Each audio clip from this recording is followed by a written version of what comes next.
Mario, let me tell you something, man. The Indiana Pacers handed the OKC Thunder the biggest ale, the biggest ale, the biggest ale in NBA history, Mario. 152 to 95. That's a 57-point deficit. That's a 57-point deficit. That's embarrassing. That is very, very embarrassing. That's just I don't even know what to say, Mario. At one point, the Pacers actually led this game by 67 points, which was the largest lead in the game in 25 years. The largest margin of victory ever in a game is 68, set by the Cavaliers over the Heat in 91. It, Mario, let me tell you something. This is this is embarrassing. I'll pass on to you, but before I do, there's a couple of quotes here. Thunder's coach Mark Dagid. I'm not even gonna pronounce that. All right, but he said he had a quote on this. He said, and I quote, "It's embarrassing. I'm not gonna try and spin that. We're so grateful to be playing basketball. Adversity tests the connection of the team. It tests everything. It squeezes you. It shows you who you are." Um, and before I pass it to you, the source of this was Royce Young, who is ESPN staff writer. So I'll let you start off first, Mario. What do you think of the biggest loss, biggest home defeat, actually, should I say, be more specific, in NBA history? Yeah, I mean, let me tell you something, Nate. This was embarrassing. I'm going to be honest. 152 to 95, and I mean, when you really look at it, Nate, when you look at, I'll go to the Pacers roster for a second. Doug McDermott had 31 points. Domantas Sabonis had 26. Karis LeVert had 25. And let me tell you something, Nate. There were six players, okay, six players that were in the double digits on points. Two players, get this, two players had double digits in rebounds. And last but not least, Nate, Domantas Sabonis had 14 assists. Dude, they got demolished like in all sorts of phases and assets. And let me go back to the OKC Thunder. The best scoring performance for the Oklahoma City Thunder that game came from Malcolm Moses Brown, excuse me, the center Moses Brown. Yeah, he had 16 points. Look, man, the Thunder really hurt after they got rid of Chris Paul and Dennis Schroeder. They really did hurt. You know, Steven Adams, that was a big part of it too. They're really hurting, man. They really are. Um, Look, there's really not a lot I can say about this, man. The Indiana Pacers just absolutely pounded them, absolutely demolished them. That's the only thing I could really say. You know, now again, OKC, they are not having their best year. They're 21 and 43, which is not a good record at all. Pacers are having the best year neither. They're 30 and 33, but again, still better than 21 and 44. When you look at the standings, Nate, the Oklahoma City Thunder are in 13th place. The only teams that are below them are the Houston Rockets and Minnesota Timberwolves, who are two teams that are also very struggling this year. And look, man, I mean, I'm gonna say it like this: OKC is missing that star. They're missing that leader. You know, Chris Paul came in last year and he took them to the playoffs. Um, Billy Donovan was a very good coach for them. I mean, now Billy Donovan's a I like Billy Donovan. He's the coach for the Chicago Bulls now. But he was a very good coach for them for so long, and they lost so many pieces last year, Nate, that they were just pieces you couldn't fill. Like they lost Steven Adams, who played for them a long time ago, and they ended up signing Al Horford. Not saying Al Horford's like a bad player, but when you talk about like defense and dominance and strength and everything wise, there isn't a. I don't think there's a guy who beats Steven Adams in strength. I'm gonna be honest with you.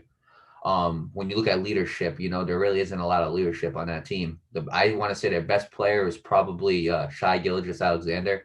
That's honestly that's their best player right there. And then last but not least, last year they had Dennis Schroeder, who's coming off the bench and doing great things for them. Now you don't have that guy no more. And I think those three guys really did play a difference in the OKC Thunder making the playoffs.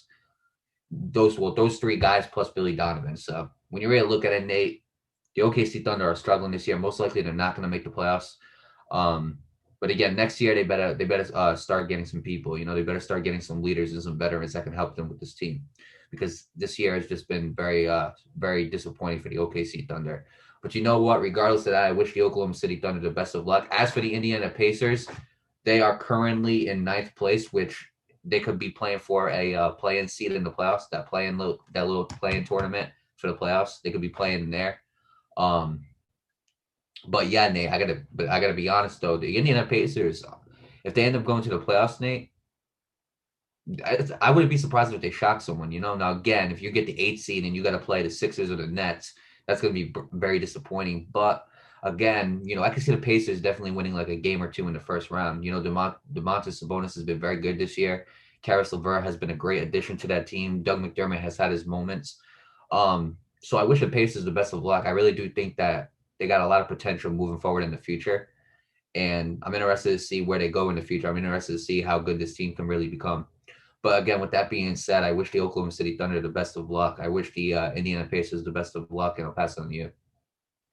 Yeah, I wish both teams the best of luck. I didn't expect the OKC Thunder to be good this year. Because every team Chris Paul goes to, we all know this. Every team he goes to, he just makes that much better. It's like he's got the Midas touch. He's got the golden touch. He goes to the team, and boom, all of a sudden they're better. Nope. You know what I mean? Like the Phoenix Suns last year weren't the best team. He goes to the Phoenix Suns, and now they're on top of the basketball world. You know what I mean? He did the same thing to OKC Thunder. He went to the Rockets, which they already had James Harden, but He made a good run. He made a he good just made run. the team that much They made a better. good run. He was a big reason for it too. Exactly. He got Yeah. hurt that game seven. He He couldn't just play made that it. game seven, and look what happened.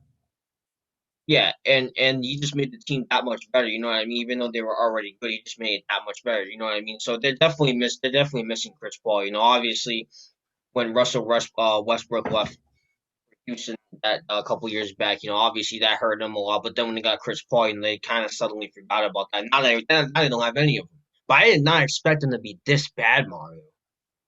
They lost. They lost over 50, almost 60 points.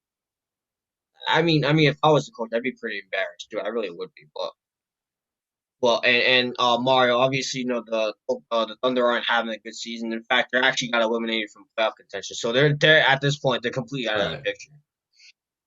They're one of four. They're one of five teams. Actually, I'm looking at it. They're one of five teams that are eliminated from the playoffs. The Timberwolves are one of them. We kind of expected that. Same thing with the Rockets. They're eliminated from the playoffs, which again that was kind of expected. And the Magic and the Pistons are also eliminated, which again it kind of expected. But yeah, Mario. Indiana Pacers. They're fighting for a playing spot. You know, you got to go up against the Charlotte Hornets, who have been relatively struggling ever since Lamelo left. I don't know if he's back now. I'm not sure, but same thing with the Boston Celtics. The Boston, even though they've been picking it up a little bit, they're still a struggling team. That's a team that should be in the top five right now, and they're not. They're number 7 in the East right now. That's a team that we all expected to be up there with the Brooklyn Nets, but they're not. The Philadelphia 76ers of all damn teams are up there with them, and I'm salty as hell because of it. Yeah, I know, I'm salty as hell. Damn Philadelphia 76ers taking our spot, huh? Oh man. But look, so yeah, the Indiana Pacers can battle for a spot in the play-in tournament. Which by the way has been receiving quite some bit of criticism. I've been reading a bit on it this morning, but that's all another topic for another time. But yeah, the Pacers still have a chance to make the playoffs. As for the Thunder, your chance is kind of already gone and out the window. So I do wish you the best of luck next year. Try and get better players and go for a run. Maybe who knows? I don't know. But as for the Indiana Pacers, not much else for me to say here. But other than best of luck to the Indiana Pacers and best of luck to the OKC Thunder.